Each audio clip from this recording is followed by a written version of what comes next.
Shut up and sit down. Voice retrospects. Super Smash Bros Brawl. Now that the final character of Smash Ultimate has been released, let's take a look at what some consider to be the low point of the franchise, and talk about why they're wrong. Fans of the Smash Bros franchise, a platform fighter that pits gaming icons like Mario and Pikachu against each other, often describe the third installment, Super Smash Bros Brawl, as a hot mess. This is true, but it's also a severely underrated gem. People heap a lot of praise on Smash Ultimate, and deservedly so, but for my money, Brawl isn't far off in terms of quality. It equals Ultimate in a lot of ways and surpasses it in others. The roster, first of all, was crazy at its time of release. Almost 40 different playable characters meant this was easily one of the biggest fighting game casts of all time. It also marked the introduction of third-party fighters into the franchise. Sonic the Hedgehog and Solid Snake from Metal Gear Solid were the first non-Nintendo characters to grace the character selection screen, and that fact alone solidified the franchise as the go-to source for impossible crossovers. The stage list also more than doubled compared to the game that preceded it. Some of the staples of the franchise were added, including Halberd and Smashville, each one with iconic music and excellent visual design. The art style took an interesting turn in this one, particularly with the characters. This is the one game in the series where they opted to go for realistic textures, and let me tell you, if you haven't witnessed the intricate pattern of Luigi's denim overalls getting punched by Charizard's weirdly leathery fist, then you have not experienced Smash Bros. Every detail, well, almost every, was made with a level of care that the franchise has become known for. Or, why don't we talk about all the different single-player modes you can play in this game? There's All-Star Mode, Boss Rush, Break the Targets, Challenges, Events, and that's just the tip of the hitbox. 2 words. Subspace Emissary. Subspace Emissary was Brawl's story mode. This was my jam back in the day. I'll still replay it now and again when I get hit with a dose of nostalgia. Subspace Emissary was the first time the developers decided to integrate a dedicated story mode in the franchise. It was an obvious choice in hindsight. Collecting all these legendary characters together in one place and not having them interact would be nothing short of criminal. The developers went hard on this. The story follows the various video game characters coming together in small groups and slowly uncovering a wider threat that eventually unites them all together.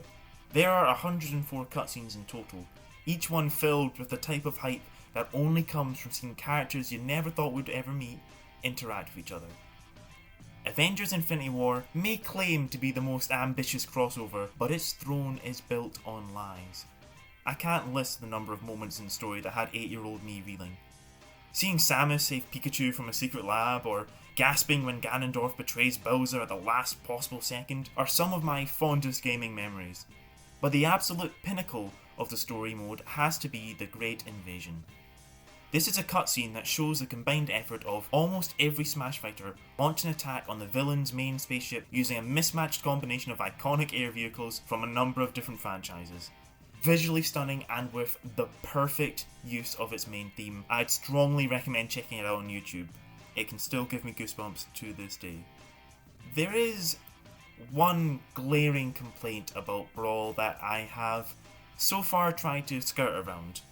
But to talk about it, I'm going to have to reveal how much of a nerd I am. Competitively, this game sucks. That's not just an opinion, that's an engineered fact. Nintendo were notorious for not supporting the competitive scene in their games, and in Brawl they took that to the next level. There were mechanics added to this game specifically to make it less competitive. They removed wave dashing, made combos all but non-existent, and slowed down every character. When you run in this game, there is a chance for you to trip and fall down entirely unprompted. Why? Who is this for? Why did Mario just get a face full of cold hard floor for no other reason than he tried to sprint forward a little too suddenly? It's not as if having a decent competitive backbone makes the game less universally enjoyable. If you don't care about the technical stuff, you can still have a great time with the items and wacky stages. That's how the game is built. I mean, that's what I did when I was little. Button mashing is a valid way to play. It's chill to just chill. but I don't get why it should only be catered to one type of fan. This game came out after Super Smash Bros Melee, for crying out loud. The definitive grassroots competitive fighting game, 20 years old but still evolving. Wanna know who's still playing Brawl in tournaments? Me too. Masochist, probably. But enough of my jaded bitterness. For all its substantial flaws, this is still one of my favourite video games of all time. Ultimate, in my opinion, is clearly the definitive Smash title. But without Brawl, there'd be a massive empty hole in the franchise. It's the weird one, the dark horse, and whilst some ridicule it, I think the majority of fans look back fondly on the unique experience and feel the desire to play it again just one last time.